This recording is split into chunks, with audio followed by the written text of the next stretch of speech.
Thanatopsis, William Cullen Bryant. To him who in the love of nature holds communion with the visible forms, she speaks a various language.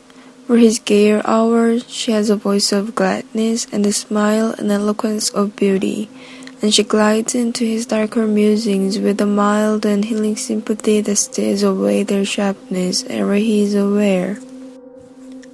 When thoughts of the last bitter hour come like a blight over thy spirit, and sad images of the stern agony, and shroud, and pall, and breathless darkness, and the narrow house, make thee to shudder and grow sick at heart.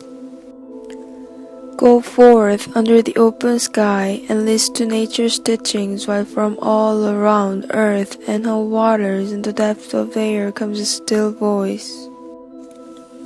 Yet a few days, and thee the all-beholding sun shall see no more in all his course, nor yet in the cold ground, where thy pale form was laid with many tears, nor in the embrace of ocean shall exist thy image.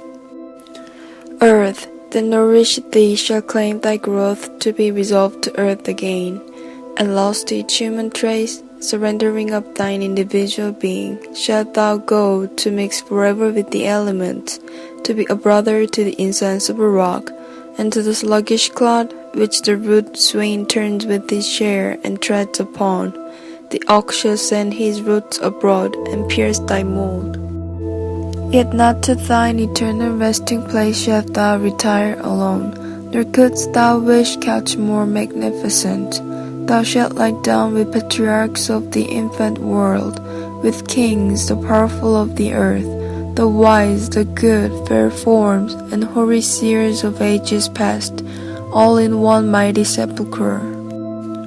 The hills rock-ribbed and ancient as the sun, the valleys stretching in pensive quietness between, the venerable woods, rivers that move in majesty, and the complaining brooks that make the meadows green, and pour round all, old ocean's grey and melancholy waste, are but the solemn decorations all of the great tomb of man. The golden sun, the planets, all the infinite host of heaven are shining on the sad abodes of death through the still lapse of ages. Of that tread the globe are but a handful to the tribes that slumber in its bosom.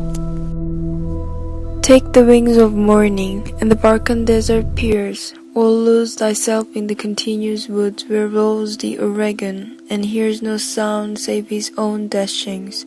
Yet the dead are there, and millions in those solitudes since first the flight of years began, have laid them down in their last sleep.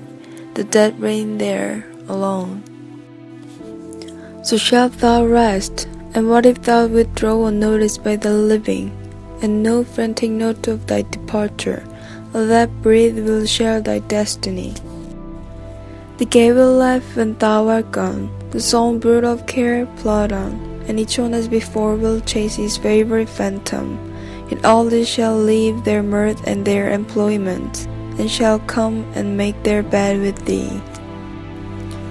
As the long train of ages glides away, the sons of man, the youth in life's green spring, and he who goes in the full strength of years, betrothed and maid, the speechless babe, and the grey-headed man, shall one by one be gathered to thy side by those who in their turn shall follow them.